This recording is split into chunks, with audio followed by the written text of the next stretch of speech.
ଯମଦ୍ୱାର ପାଲଟିଛି ନିତିଦିନିଆ ରାସ୍ତା।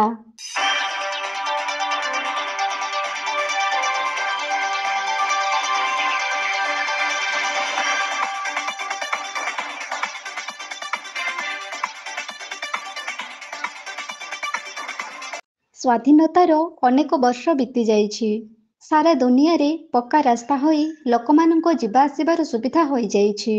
କିନ୍ତୁ ଅନେକ ସ୍ଥାନରେ ଦେଖିବାକୁ ମିଳୁଛି ରାସ୍ତା ନଥାଇ ଲୋକମାନେ ବହୁତ ଅସୁବିଧାରେ ପଡୁଛନ୍ତି। ଏସବୁ ଦୃଶ୍ୟ ବିଶେଷ ଭାବରେ ଦୁର୍ଗମ ଅଞ୍ଚଳରେ ଦେଖିବାକୁ ମିଳିଥାଏ। କେଉଁଠି ପୋଲ ନାହିଁ ତ କେଉଁଠି ରାସ୍ତା ନାହିଁ।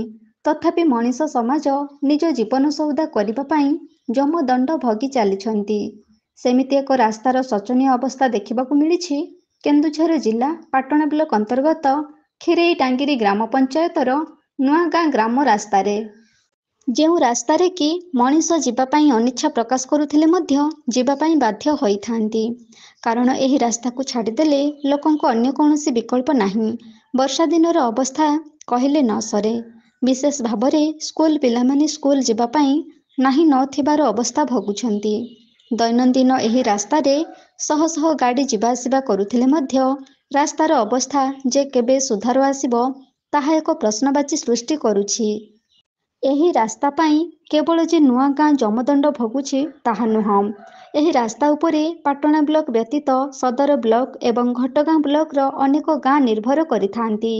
କିନ୍ତୁ ବର୍ଷା ଦିନ ଆସିଲେ ଏହି ରାସ୍ତାଟି ସମ୍ପୂର୍ଣ୍ଣ ମରଣଜନ୍ତା ପାଲଟିଯାଏ। କେବଳ ସମୟ କହିବ ଏହି ରାସ୍ତାରେ ଯମଦଣ୍ଡ ଭୋଗିବାର ଅନ୍ତ କେବେ ଘଟିବ।